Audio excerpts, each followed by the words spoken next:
Ça fait 6 ans que je suis à Pigma. Tout a commencé lorsque je devais faire mon stage académique. Mon directeur de stage me dit, une de tes condisciples qui a choisi Pigma, pourquoi on ne t'ajouterait pas sur la liste? C'est là, Pigma. Moi, je connais Pigma pour Miss Vodacom, mais j'avais jamais vraiment d'intérêt pour Pigma parce que je me disais, moi, Pigma, je voyais pas trop le lien. Moi, c'était juste le stage. Et je commence mon stage au studio avec Carlos et Fabien. Ils m'apprennent les b.a-ba du studio. Ils étaient vraiment à fond dans l'apprentissage et ça, j'avais vraiment beaucoup apprécié. Je vois un homme à la barbe blanche qui devait enregistrer sa voix. C'était pour le projet Anapi. Dès que je m'assois, Carlos se lève. Et je suis là, tu vas où? Et il est genre, je te laisse enregistrer le reste. Et puis après, tu fais comme je t'ai appris. Et j'étais genre, ok. Et je suis restée avec monsieur à la barbe blanche. Il a enregistré pour Anapi. La partie qui restait, j'ai vraiment fait comme Carlos me l'avait dit. J'ai coupé, où il y avait les souffles à couper. J'ai mixé et j'ai exporté. Je donnais, mais j'hésitais en fait à donner le flash d'expert. Je me disais, est-ce que vraiment pour un premier jour, ils me font confiance et ils me laissent, voilà, livrer déjà. Carlos m'a dit, ouais, c'est bon, c'était très bien fait, donc ça passe, c'est validé. La RDC, terre de tous les trésors.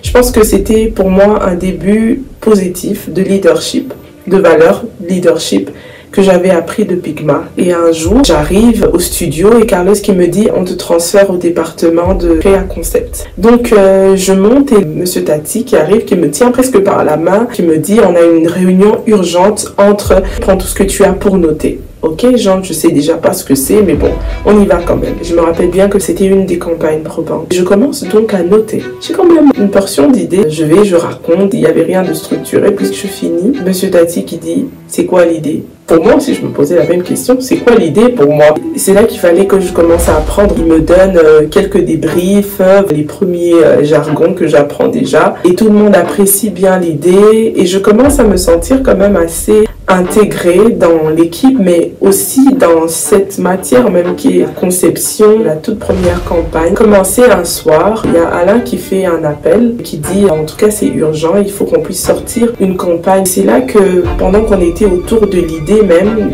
mais aussi du naming, du nom donc de cette nouvelle campagne Bralima, il y a une idée qui m'est venue. J'ai écrit l'idée. J'ai écrit Banaleo, Banalelo.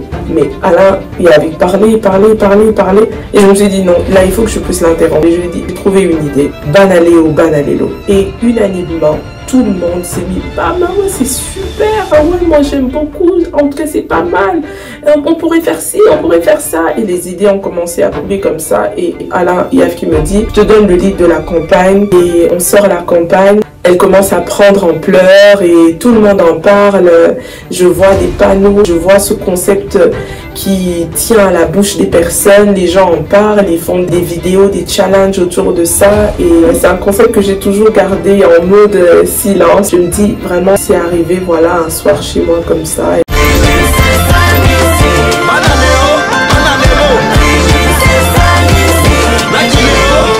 Beaucoup de personnes autour de moi qui n'ont jamais su que c'est moi qui suis à l'origine de ce nom.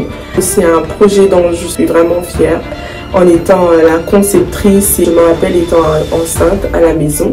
Je ne pouvais pas en ce moment-là, pour des raisons médicales, arriver au bureau et c'était assez compliqué pour moi, mais aussi pour certains collègues. Je me rappelle bien, il y a une des managers qui m'a même appelé pour me dire pense pas que tu es une super femme, hein. On est tous tombés enceintes, tu peux te démerder et te lever, moi je m'en fous de ta condition quoi. Mais j'ai bien compris que ça arrive, qu'en entreprise qu'il y ait des incompréhensions. Malgré ses jugements, Alain Yav était toujours silencieux et il était toujours attentif à ce que je disais et il comprenait bien mon état. Sarakatika, c'est une campagne d'espoir qui raconte l'histoire de cette femme que je suis, qui grâce à la technologie, elle est arrivée à sortir des campagnes, elle est arrivée à travailler.